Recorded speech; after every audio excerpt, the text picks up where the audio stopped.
All right, welcome back, everybody. It has been a bit of time. As always, this is Brett, and I am joined by Jordan. Jordan, it has been about a month, I believe. What is new in your life? It's been about a month. I think so. It feels like it was yesterday, and it feels like it was forever ago. I miss football season. Do you? Do you really? No. I miss the time a little closer to the draft and us making moves when it's not just the same discussion circling itself every single day. Yeah. No, and I think you and I have talked about this. We don't have to rehash it too much, but I know you needed, but I definitely needed time away from the Dolphins. For Why? different reasons. Why? The Dolphins are fun. The Dolphins are great. Dolphins are fun, but there was so much toxicity around the team this year. No doubt. What's that? I said no doubt. You're absolutely right. Yeah, no, and it just wasn't fun. Like I got away from it. I started hanging out with a lot of people aren't gonna like this, but I started hanging out more in some soccer communities. Got back into the original sport I played and loved, and it helped get me back into a good mindset. And combine's here. I believe tomorrow is tomorrow the first day of the workouts because today was just the weigh-ins. I believe so. Yes. Yeah. So it's the busy time. It is the busy season, and it is time to take advantage of that. So yeah, I'm excited again. I'm refreshed. I'm ready to talk Dolphins. I'm not ready to listen to people say how Chris Greer is going to mess it up. No. But and honestly, I think when a situation, this is weird to say, but with how the draft I think is going to fall, it is unfuck-upable. I don't think that's a word, but it is almost unfuck-upable in my opinion. I think it's fuck-upable. But I think it's difficult because there's a lot of talent right around the time we're picking. And we have a lot of needs. And we're going to go over those needs tonight and talk that out. But I'm sick of the Chris Greer is going to fuck it up conversation because to me, I think it was set and made very clear that this is Chris Greer and Mike McDaniel's last shot. At least together. I think unless the bottom falls out, I think Mike McDaniel may get another shot. But I think as a unit, Chris Greer and Mike McDaniel, this is it. It's now or never. So I wouldn't be surprised if look, you already saw it, and shout out to Ron Armstead. That was a great move with him lowering his number to the minimum while he kind of awaits his decision. I think he's going to end up retiring. I do too. I think that was just a preemptive move. The kind of the move before the move to get him there.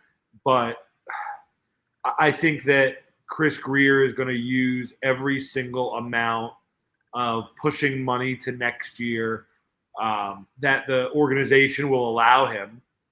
Because if I'm somebody like Brandon Shore, if I'm somebody like Stephen Ross, I don't know how much I'm letting Chris Greer kind of fuck up 2026 or 2027 to load this thing up. But yeah, with the recent moves that have been made and some other kind of little moves that can be made, I think the Dolphins will have enough money to really add to this team in areas that they're going to need to. Well, I think the cap isn't the cap like supposed to jump like 30,000 or 30 million this year, like a significant amount. So it's the most ever it's done. But I've learned, like we've seen it with so many teams. The cap is I don't want to say imaginary, but it's not worth worrying about. If you want to keep someone, you can, as long as they're not being ridiculous, you can keep someone. It's only not imaginary if you're the current present day New Orleans Saints. And they still keep managing to get around it. Yeah. So there's definitely some imagination. But to talk about the fucking up thing, I see people mentioning a cornerback. And last I checked, we did just release Kendall Fuller. Cam Smith at this point is a bust.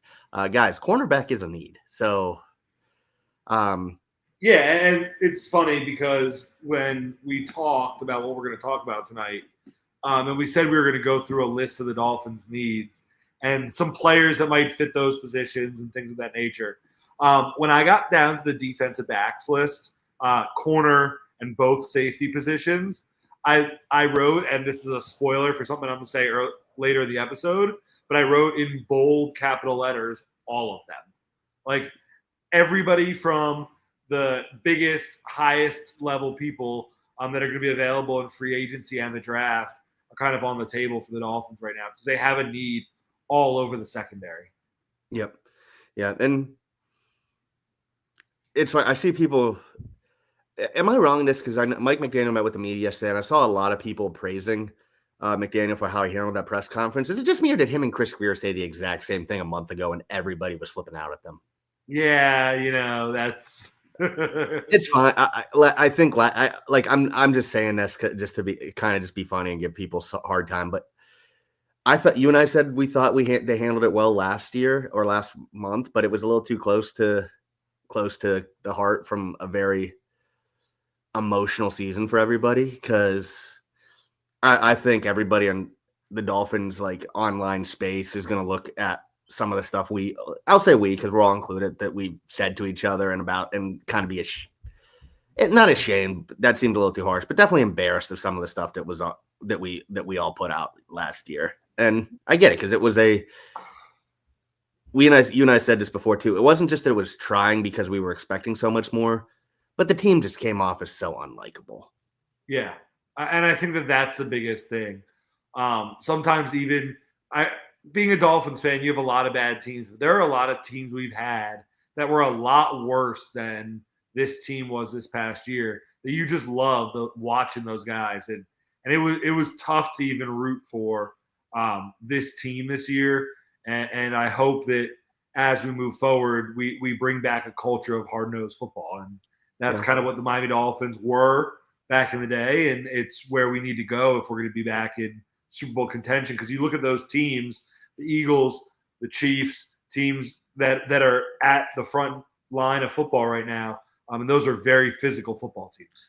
Hey, you know what's funny too? I don't know about the Eagles, but so the NFLPA polls came out this year, and the Dolphins got all A's and A pluses in there. Yeah, twice in a row, second year in a row. And the Chiefs are graded pretty low on a lot of stuff. So I'm like, maybe the key is the team just has to become cheap asses and stop giving the players the best equipment and everything. You guys don't get a slide this year until you win a division or something. Yeah. The fucking slide, man. Yeah. No, but it is interesting. Like I said, I've seen a lot of people freaking out about it's not worth worrying about the cap. Everybody who listens knows, because I see some people starting to talk about Javon Holland. I think it's quite clear Javon Holland has been, and people are not going to like me saying this, but I think it's clear he's quite a bit of a problem in the culture. Not that he's a bad player. I just don't think he's a player you want in a leadership role. He's going to go somewhere else and be good and be a steal on his contract. They'll be like, I wouldn't go that far. I never thought he was a bad player. I just don't think he was. No, what I'm saying is he's going to go. Well, first of all, let's pause for a second. You've said many times that he's a bad player. I think he is over. Brett, you've said many times that Javon Holland is a bad football player. I will say it this way. I'll put it this way.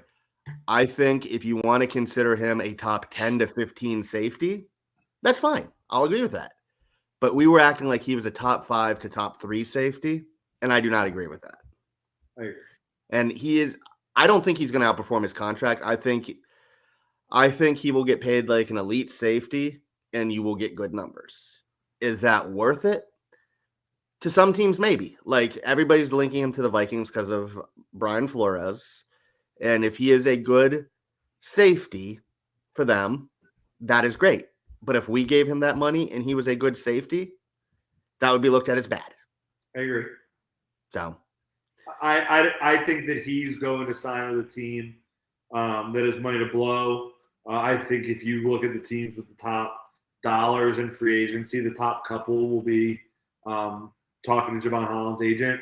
But I do think that it's time for the Dolphins and Javon Holland to go their separate ways. It's time for us to go in a different direction with Anthony Weaver building the secondary. And it's time for Javon Holland to find a new place to play. And like every Dolphin player, I'll root for him wherever he goes. but I think it's just time for him to go in a different direction. Yeah. Well, I have nothing bad. Like, as a person, I don't think he's bad. I just don't, like I said, I think there are some people who are just not meant for leadership roles. And I just think we were expecting him to take on too much with Miami, especially in a Weaver, because I don't think people realize how important that slot/safety spot is for the team, for the defense. So I just think it's just a role that he's not, like, from an intangible perspective, he's not meant for. Right. I do know you saw this. You want to talk about this, and I know not everybody is a Rasslin fan around here, but you and I do enjoy it. I'll be honest, because I know you said you wanted to talk about the Elimination Chamber. I have no idea what's going on in WWE right now. I haven't. All right, I just want to talk about one thing. Pause. One thing, we can move on to the Dolphin stuff. Did you see the Rock Cody Rhodes segment from SmackDown? I heard it was very homoerotic. I just want to know when The Rock says he wants Cody's soul. So the first thing that came to my mind is the scene in It's Always Sunny in Philadelphia, where Danny DeVito is talking about the boy's soul in the Night Man Cometh. That was where my mind went first, but it was a weird segment, and it's a weird direction. One thing I've heard is they're going, like, quote unquote corporate Rock, corporate Cody, but I think that this is a weird way to get there. Yeah, so what I've heard, I'm just like, I've seen, like, clips online. I'm just like, what am I watching right now? Yeah, but okay, that's good for the wrestling talk. Thank you for appeasing me on that, and we can move back to the Dolphins. Yep. So again, we're talking about the combine, and next week, you and I have agreed we're going to do a post combine, like, full first round mock again. We did one last month.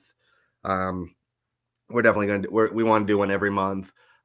We've already talked to our friend who created RAS, Kent Lee Platt. He said he's going to come back for another interview. I enjoyed that last year.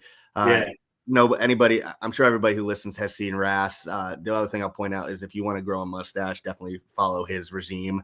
Which we definitely he probably hasn't done anything to it since last year. I'm interested. I haven't seen his face. I wonder what it looks like this year. Yep. I'm excited to ask him some mustache questions. Yeah. Speaking of people we've asked funny questions to, our boy Jimmy Nagy going to the University of Oklahoma. Yeah, you sent me that, and that was weird because I know, like, I never thought he was going to get the Jets GM position. And full disclosure, all respect to Jim Nagy. It was a great interview, and I think he did great stuff with the Senior Bowl. But I didn't think he'd get an NFL job just because he's been away from the NFL a little too long. But to see him go to Oklahoma, no disrespect to Oklahoma, but that seemed like an odd choice to me, especially because when he talked to us, he made it very clear he was not a fan of the landscape in college right now. Although, to go along with that, and I think you and I have discussed this, with how things are changing right now so quickly, I am not surprised that he may have changed his tune with that either. What do you think? I think it was an opportunity.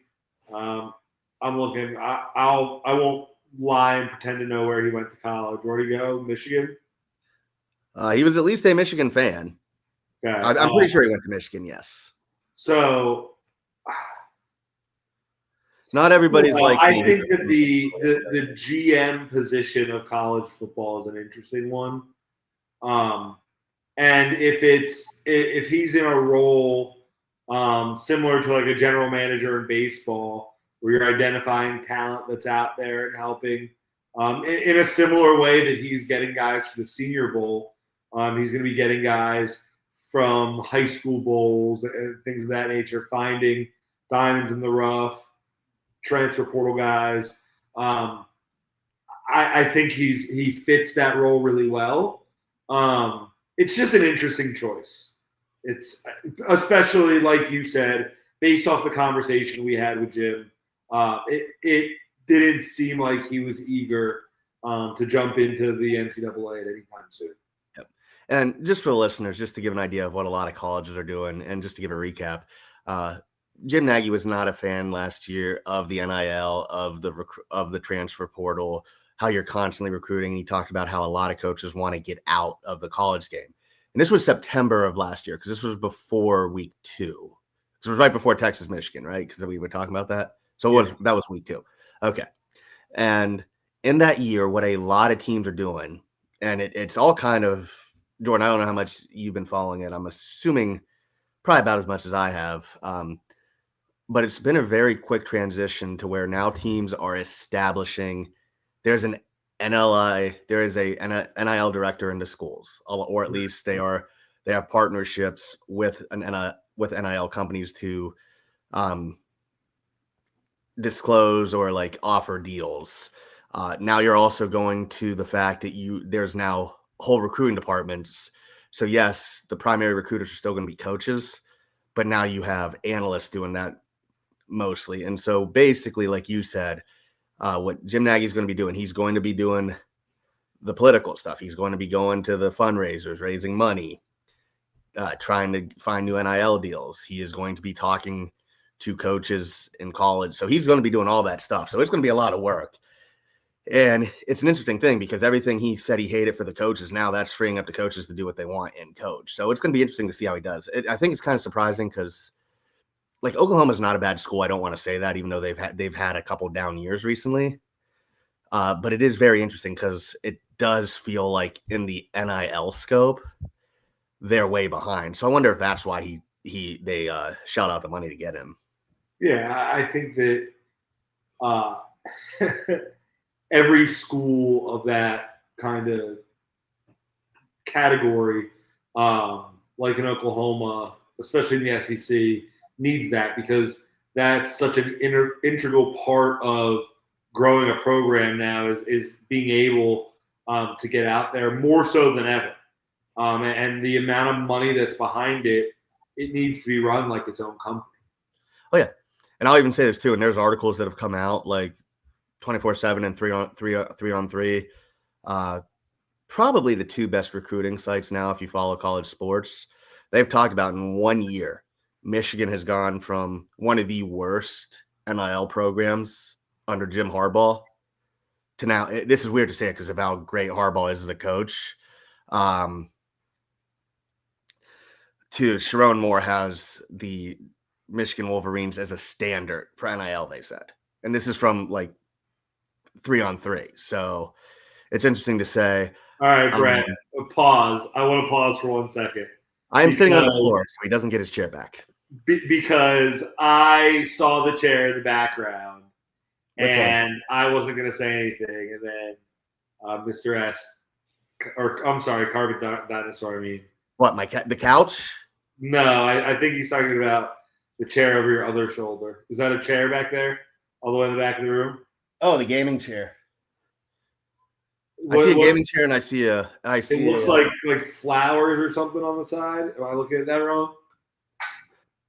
Oh, the stool. I'm guessing you're looking at the stool. Maybe not. Oh no. Oh yeah, that's an old chair. Okay, I didn't realize that was. Oh, the giant old chair. You just happen to miss it. Sitting. I didn't see it. I didn't see it in the picture. Okay, yeah, he can have that back. I don't care. Funny enough, this is free furniture that my grandparents gave me years ago, so it's just like. Well, we know, Brent. We know that it's free furniture from your grandparents. That's fine. It's comfy. I believe you. I believe it is very comfortable. I'm sure it's a great chair. Carpet Dinosaur. I'm not talking about the flower chair. If you look right back, you can see I'm pointing at it right there. That's a gaming chair. No, we don't see the gaming chair, Brent. Yeah, I'm not going to go get it right now because it's underneath. We see the grandparents' chair. I do see the grandparents' chair. That's fine. Danny can have that back. But as we make fun of my free furniture where everybody else is probably leasing it or renting furniture from IKEA. No, we're not making fun of it.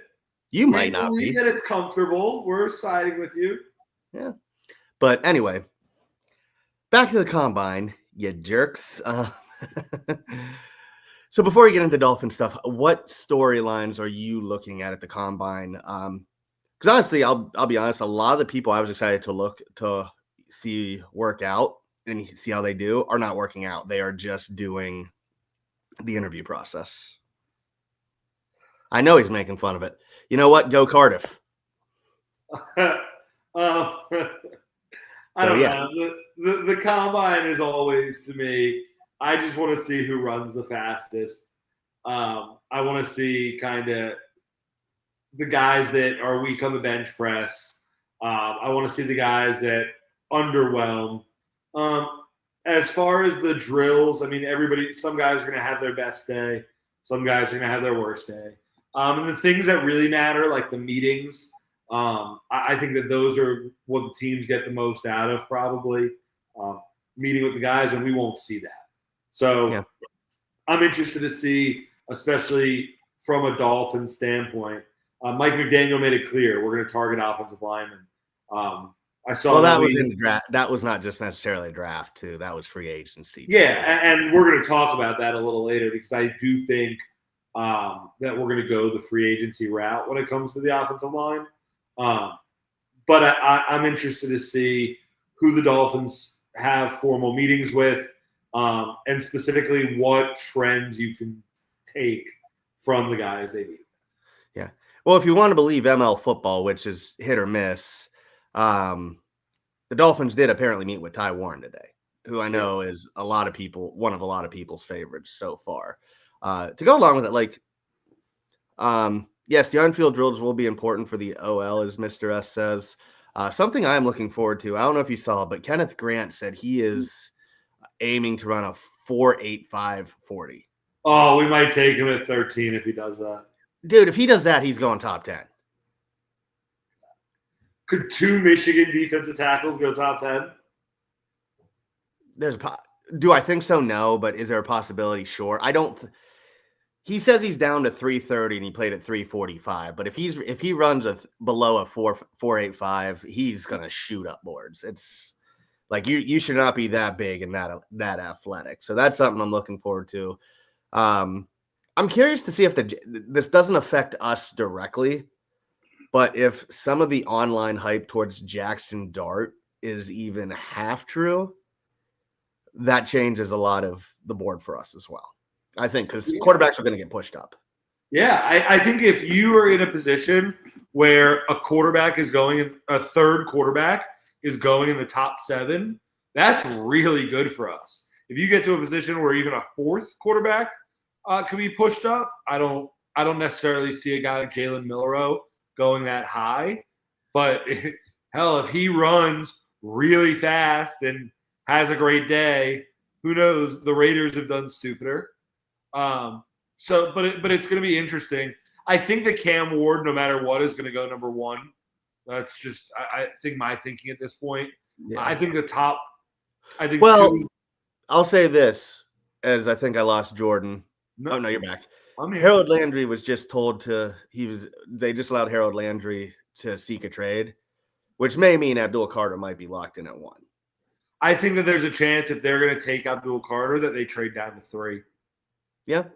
I also did see, I don't know if you saw this, but I forget who tweeted it, but he said only one team has Travis Hunter listed as a cornerback, and I'm pretty sure the Titans have come out and said, or at least the new GM Barganzi has said that they're treating Travis Hunter as a corner, but Cleveland and every other teams that he's talked to are looking at him as a wide receiver. It's really interesting. Yeah. Like you and I have talked about this, but just to be clear, I think Hunter is a great cornerback prospect. I think he is a good wide receiver prospect. I agree. I totally agree. Mr. S brings up another good point. The Stafford talk is one to watch. It sounds like both the Raiders and the Giants have at least inquired. I've also heard the Giants are pretty much locked into Shedeur Sanders, but that seems like a very un-Giants pick. So I think Cam Ward is a Giants pick. Yeah. I do think the situation makes a lot of sense of the Giants and the Titans swapping picks, the Giants taking Cam Ward at 1, and the Titans taking Abdul Carter at 3, with either Shedeur Sanders or Travis Hunter going at 2. Yeah. I think Hunter is almost locked in at 2. Yeah. So, but then you start looking, if Shedeur doesn't go, he'll probably go 6 or 7. Yeah.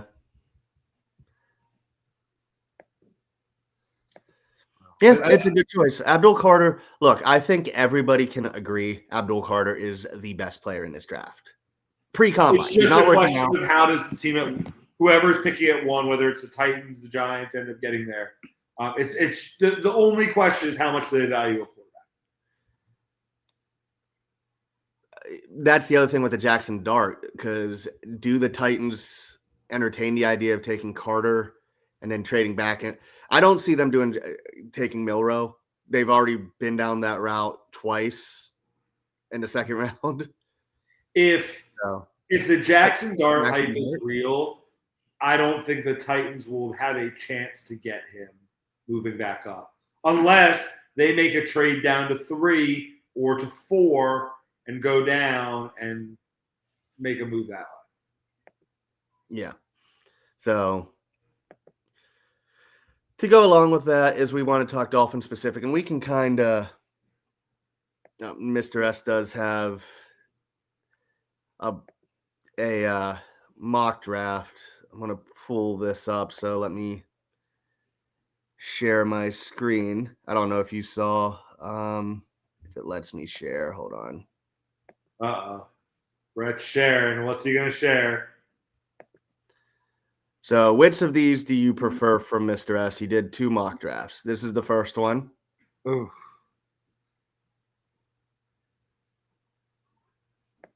Okay, that's number 1. First of all, I don't think Jackson Dart's there in the 4th. No, a lot. PFF needs to get their simulator up to date, and then you have this one. I think I prefer this one. I prefer Membu in the first round, but I know you like Membu a lot. Yeah, I think I do like Igbuka too, but I think I like the rest of the draft better for the first one. Yeah. Now that I'm looking at it again, I think the top 3 there are probably the stronger of the 3. But I do like Mbao and I do like Membo. I've heard it pronounced so many times. I think they're just going with Marvin Bowe, and the M is silent on his second and his last Marvin name. Bowe? Yeah. Marcus Bowe, yes, sorry. Tyler Booker is not making it to 45. No, he is probably a candidate at 13 as of right now. Yeah, my takeaway on these mock drafts is that they need to update their simulator. Okay. So the thing we were going to talk about is the top 5 needs for the Dolphins at this moment. We can go both. What I was thinking, Jordan, I think you even mentioned this too. What we can do is we just give our top 5 and give an explanation. This can be including draft and free agency. So preface is saying we're not saying we would draft.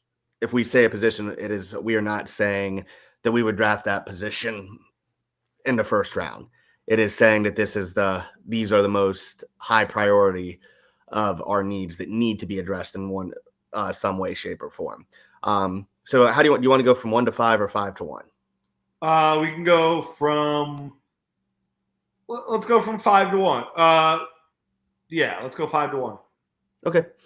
So I'll be honest, and we talked about this. I'll go first with my number 5. I'm going to say safety. And the reason I have it low is, and this could be very wrong of me, is I think Patrick McMorris is going to win one of the safety positions and be serviceable. And I think you can find good safeties anywhere, whether it's late in the draft, free agency. No one thought we were going to get the year we did out of Deshaun Elliott. We all thought Jordan Poyer was going to be great, and he was horrendous. But you can get good safety play from anywhere. I know a lot of people are saying no to Malachi Starks in the first round. I wouldn't hate it just because I know how important the position is to this defense, but I would prefer not to go safety early. And you just need someone with good instincts. And it sucks to say it, but a lot of people with good instincts tend to not have the greatest tangibles when it comes to safety. So you can get a steal in mid rounds or even in free agency. So 5, I will say, with safety. Number 5, I'm going to go corner. I think that we have obviously Jalen Ramsey's one of the top corners in the league still. And I think it's a lot easier to find a number 2 corner than it is some of the things that I think we need higher in the list. I think that cornerback number 2 is a priority, whether it's in the draft, high in the draft, because I think that's a priority position, or doing it in free agency. But I think that corner is number 5 on my list, and I might even have it a little low. Yeah, I have corner at number 4. Just again, because as much as we need one, you can get a solid corner, starting corner anywhere. Free agency, which the Dolphins have done in the past, both from spending a lot of money and not spending any money at all. But we've also shown for years that we can get a very solid slot corner and undrafted free agency. So, but we still need a boundary corner. But when you have Ramsey, and I know Mr. S is not a Cater Kahoo fan, I know you had him as I believe you had him as your biggest disappointment for the defense preseason, if I remember right. But he was good. Nick Needham was a good player too. Storm Duck looks like he has something there. So I have it lower. But this is one I would definitely consider at 13, especially if Will Johnson fell, just because I think he's a top 5 player who's going to fall because of injury concerns. And I will still stay on the Siobhan Revel hype train. Yes, he tore his ACL early, but that corner, a corner who's that big and that athletic, you got to take a risk. I know I know a lot of people are hesitant to take a risk on a player who's coming off a serious injury, especially when we banked on Bradley Chubb and Jalen Phillips, granted at different positions, but banking on them being healthy. So people are going to be shy, but I personally think after those top 3 got Hunter, Johnson, and Revel, I don't think the cornerback class is very good at the top. So I just think it would be tough to pass on them. But I definitely do think we need to come out with another corner at some point. Yeah, I do think that if you're looking at a position, look, we've talked so much about tight end, we've talked so much about safety. You're looking at a position, you're like, where could the Dolphins go in the first round that's not just simply Tyler Warren or Malachi Starks? I think Siobhan Revel is a guy that I think the very first time that you and I ranked players to be first round picks for the Dolphins, I'm pretty sure I had him like either number 1 or number 2. Mm-hmm. I think that he is a really good fit. I think him learning from Ramsey, him on the other side of Ramsey, and him playing for Anthony Weaver, I think it's an unbelievable fit. And I would not at all be upset or surprised if that's where the Dolphins went at 13. But for me at number 4, I have defensive tackle. I think that, again, if you're looking at a position, I think a guy like Kenneth Grant or I think a guy like Walter Nolan both make sense at 13. I think that Zach Sealer, I think if Calais Campbell comes back, Deshaun Hand had a good year. But I think that when you're looking at free agency, I think getting a guy in the middle of this defensive line is going to be so key. A guy like Milton Williams from the Eagles, I think makes a decent amount of sense in free agency.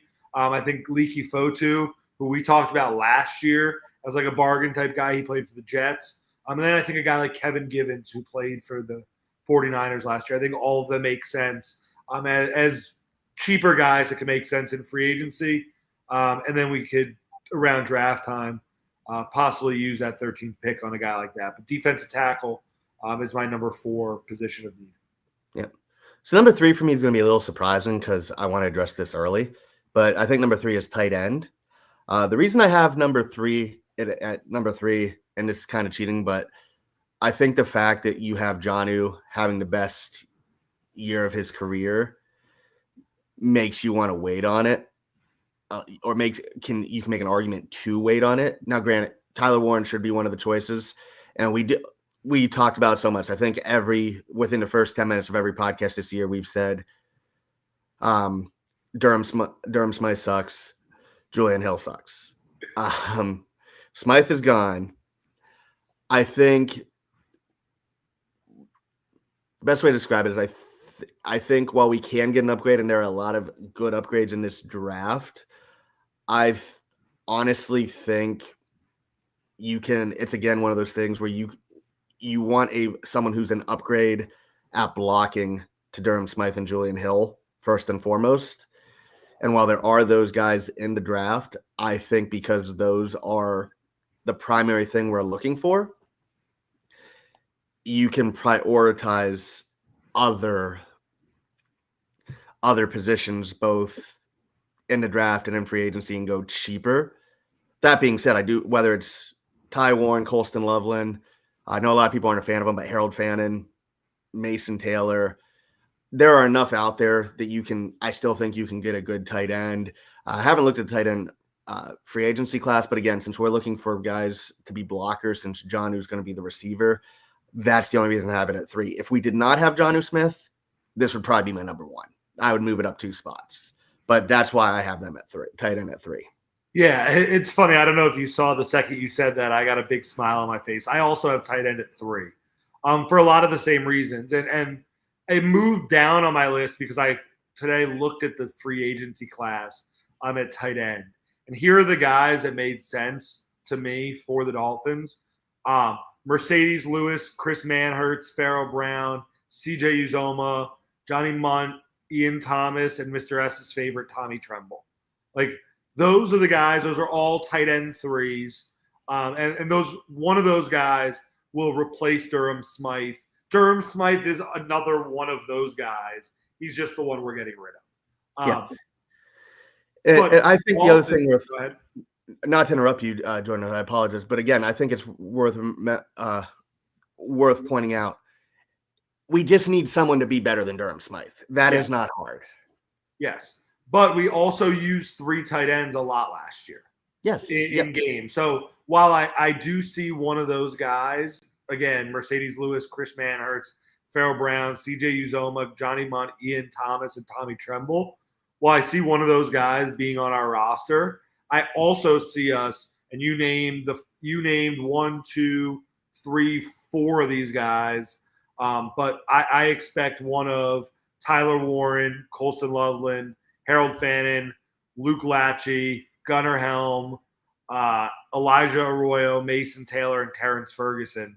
I expect one of those 8 guys to be on the roster. Did you mention Gunnar Helm? I did. Okay. What about the Clemson guy, Barningstool? I like Barningstool too. I think I have him a little lower than those other guys.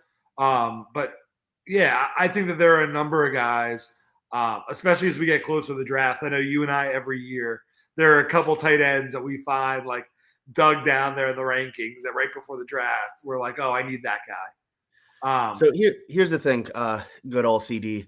With Fannin, no, he can't block now, but I think if you're drafting him for our system, you're looking at him as the next level of Alec Ingold, to be like the Kyle Juszczyk that we don't have. You're looking at him as an H-back in our system. Does that help with the blocking issues? No. But does it add another dimension to the passing game that I think is worth considering? Absolutely. Yeah, I think it would be that role, and then eventually moving into Jonnu's role when Jonnu ends up moving on. Yep. Number 2, I have a D tackle. Honestly, you could probably have this lower, and I think you could even make an argument to not even have it on the list. I just think, like Zach Sealer makes things easier. You can almost put anybody next to Sealer and they'll look good. I think something that's underrated is the stretch our defense had where they couldn't stop anybody was when Zach Sealer was out. Like we talk about Calais Campbell, and Campbell was great. I don't want to take anything away from him, but the defense sucked without Zach Sealer. That is something we have to consider. This is kind of selfish too. I just think the D tackle class is just too good to pass up, and get a picture of Mason Graham with a gas mask on, because if Mason Graham and Zach Sealer together would be a scary combo. It ain't happening, but that would be amazing. But you put Walter Nolan next to him, you put Kenneth Grant next to him, the A&M D tackle. I forget his name too. The Tulane tackle or Tulsa tackle. I forget what school he's from, but he's rising up boards now. Just get someone with a little bit of juice, as Mr. S likes to say, next to Sealer, and I think it's great. And this is more just selfish because I just want another playmaker to take pressure off Sealer and Chop, and Phillips too, I guess. Number 2 for me, I have safety. We have the same positions, just in different orders. I think safety is a huge need on this football team, especially in a system where we're going to play close, probably 3 safeties a decent amount of time. And while I agree that Patrick Morris could be that third safety, I do think we need to probably take one in the first 2 rounds and also add one in free agency. I think it's a huge need on our football team. I think Malachi Starks makes a lot of sense. I think Nick Emanwari makes even more sense. And I think if you're looking in the second round at a guy like Xavier Watts, I don't think you're in terrible position. You get a guy like Kevin Winston, maybe in the third with that compensatory pick. I think that's where you're looking, and I think that you have to. It's tough because there are only so many guys we could take. But I think that safety is very high on that list. Even if it's a guy that you're taking pretty high on day 3 or even doubling up on day 3 guys. But it's definitely something that I think we address in free agency. Yeah. Something else I think we address in free agency, but also could be the draft, is my number 1. Just offensive line. I'll say guard, but we just need to add talent. Armstead is either retiring or he's back at a discount. Either way, I think we're going to have either Patrick Paul, a combination of Patrick Paul, Armstead, and Austin Jackson starting. You can't go into the season again thinking Robert Jones and Liam Eichenberg is enough. You can hide one of them. You cannot hide both of them. But we know we have three spots probably tied down right now, center and the 2 tackles. Ideally, you'd want 2 new starting guards, and I'd say 2 new backups. But you just need to get talent. I've said before, I think the issue was arrogance on both McDaniel and Greer's part last year. You can't do it again. And we've said it before. A lot of people don't want to draft a guard at 13. I think there is a very realistic scenario. I'd actually say most realistic scenarios have a potential guard as the best player at 13. Yeah, if a guy like Kelvin Banks is there, if a guy like Will Campbell's there, I don't know right now if I'm taking a guy like Membu. I don't think Membu's going to be there. I don't know if I'm taking the 4th offensive lineman over a guy like Malachi Starks, over a guy like Tyler Warren. I don't know if I'm doing it. I don't even know if I'm taking one of those guys over Luther Burden. I do agree that I put offensive guard as the number 1 need. I think we need 4 new guards. I think we need 2 starters and 2 backups. And that's going to take some serious investment. I think that we need a swing tackle, a Kendall Lamb replacement. Have you? Well, I think if he's healthy, I think Keon Smith can do that job. Okay. But still, 2 more. If Keon Smith could do that job, even better. I think a guy like Jedrick Wills from Alabama, who's a free agent right now. I think Andrus Peat, who's a free agent out of New Orleans. I think Josh Jones. I think Cody Ford. I think those are all guys that could either start at guard or be. Will Hernandez, right?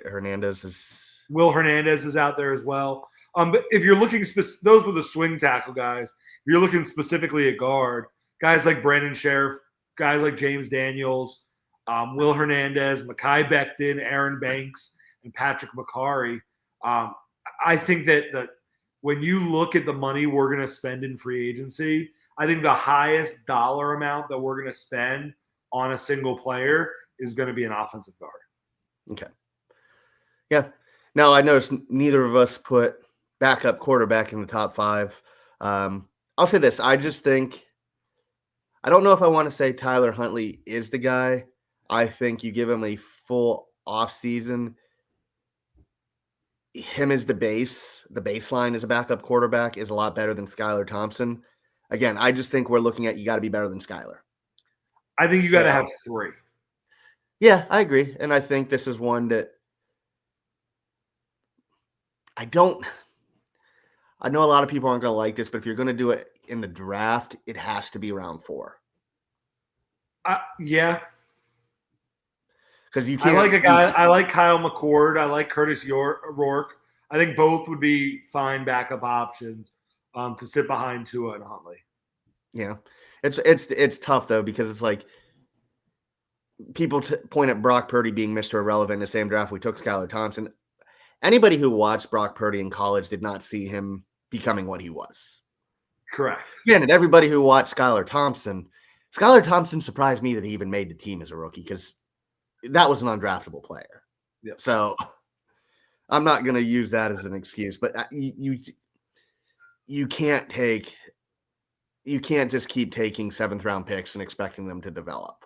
Yeah, I agree. So I also think that if we do get rid of Tyreek, I think receiver jumps to 1 or 2, probably 2.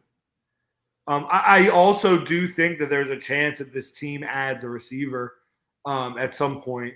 Guys, and outside of 1 and 2, Jack Beck, Jaden Higgins is probably going to be a little out of our price range.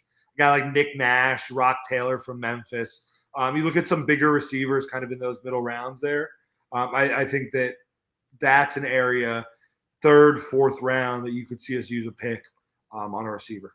Yeah, and again, at 13, I don't see him falling, but if Tet McMillan is there, I think that's very tempting. Yeah. But even still, I think Igbuka and Burden are both. I do think, and you and I have talked about this, I think Luther Burden is someone you got to talk Mike McDaniel out of drafting. Yeah, Luther Burden's a stud. Yeah.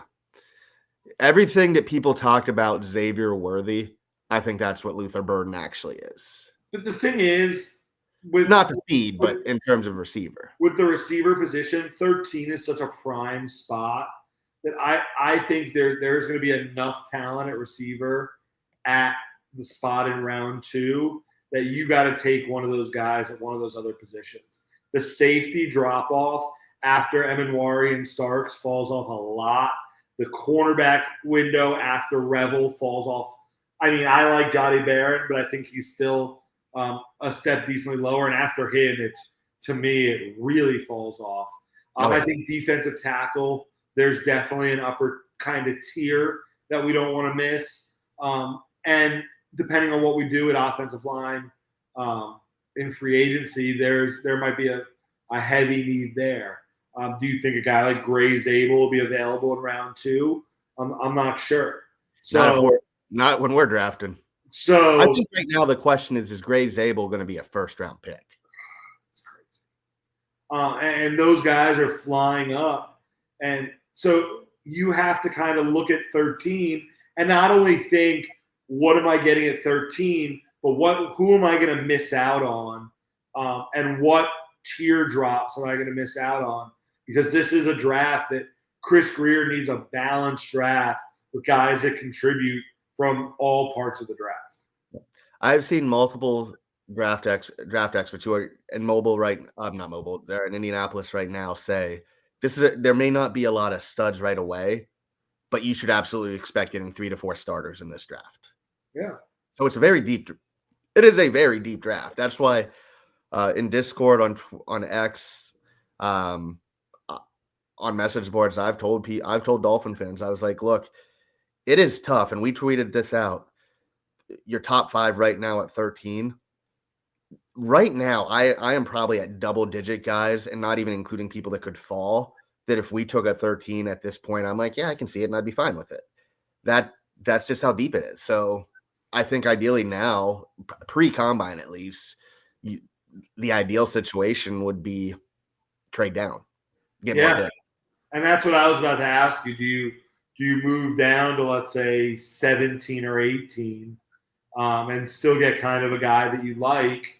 And then, I mean, we're talking about if you're moving down to 17 or 18, this conversation opens up to about 30 names instead of about 6 names. So what I would say to the trade down is there are 4 names I'm watching.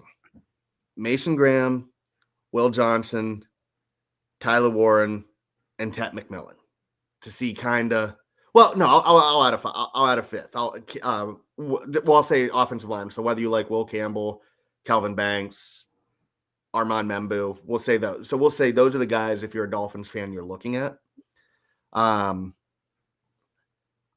Would I personally take Ty Warren at 13? Yes.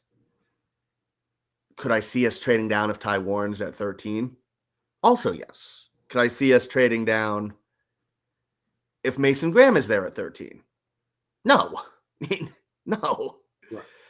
Do you? That you run up to the board and get it. I will say, like, if Will Campbell's there, because I think I would not touch Will Campbell as a tackle, but I think he's an all-pro guard right away. I think Kelvin Banks is an all-pro guard. Both of those guys are all pros the moment they step foot on at guard. Yeah. Like a trade down. We need a guy to step right in. Yeah, that's what I think. Some people may disagree, but to me, that's what you did. Like, if it's someone that can step in that might have tackle upside, because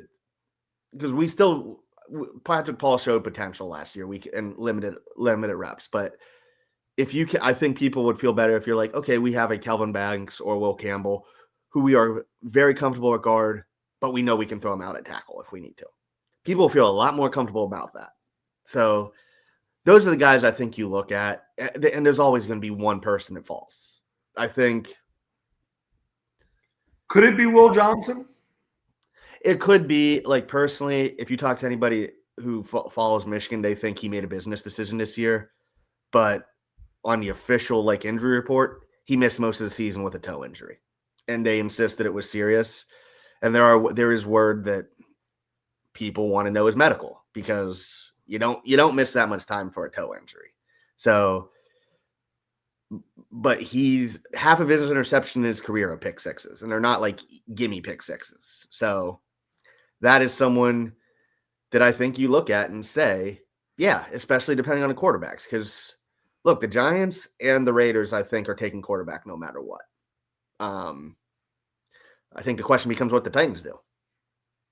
Yeah. And if there's 3 quarterbacks in the first 10 picks, that changes everything.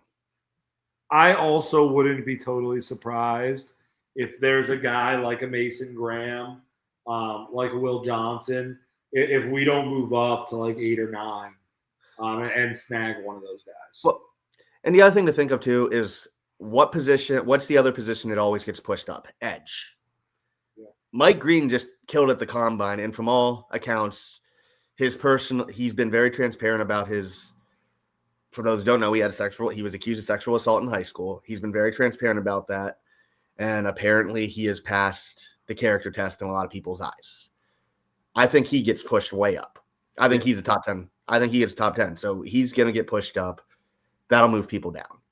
So, and all it takes is one team to think one of these guys is a tackle, and they get pushed right up, because you're always going to take a bookend tackle too. So yeah, it's interesting to see, and that's one of the reasons why you and I agreed also not to do a mock draft until next week, not just because we want to do it once a month, but also that's going to make things clearer, because there's who's the best who is the best pure tackle in this draft, not guard, just pure tackle. Will Campbell. You have him as a tackle. I think he's an elite guard, but I think if I need a tackle, I'm okay putting him there. Okay. So if you think that, you're putting him in the top 5. Right? Yeah.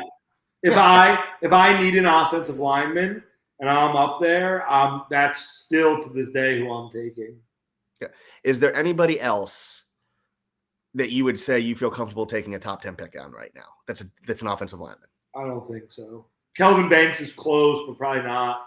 Okay. Armand Membu is close, but probably not. Aside from those two, how many offensive linemen are you comfortable taking at 13? Probably none over the guys I know are there. Okay. We don't need a tackle. I think Patrick Paul and Austin Jackson are the starting tackles, and I just can't stomach taking a guard, no matter how bad we need them. Well, that's also taking a guard over a star, tight end, receiver, safety, corner. Yeah. And that's the argument. And again, I'll put it this way, the same conversation we had when we did the mock draft. Is the fall off from Tyler Warren to the next tight end or the next group of tight ends, however you want to look at them, is that bigger than the fall off from offensive line? That's the other question to look at.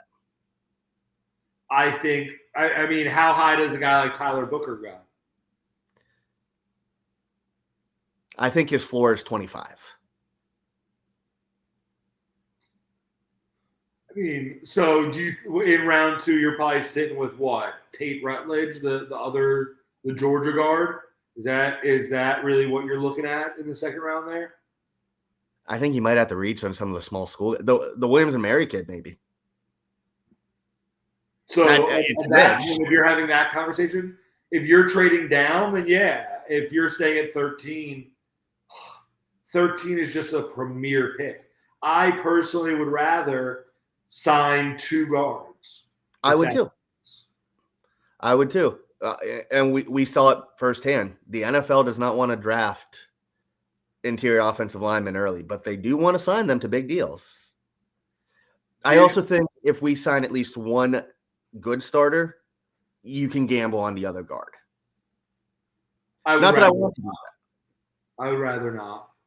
Yeah, I would rather not too, but I think if you get one good starter, you can say, okay, we can get creative with the other starting position. But right now, as things are lining up, I think defensive tackle. I know we took our offensive line in our first mock. I think right now, as we stand, defensive tackle is the pick at 13. And I think it is either going to be Kenneth Grant or Walter Nolan. I think I don't think you can go wrong there. Yeah. But I still, something tells me that if Will Johnson happens to fall or Mason Graham happens to fall, don't be surprised if we jump up a little bit. I would not be against that, depending on what we give up. Like if we give up,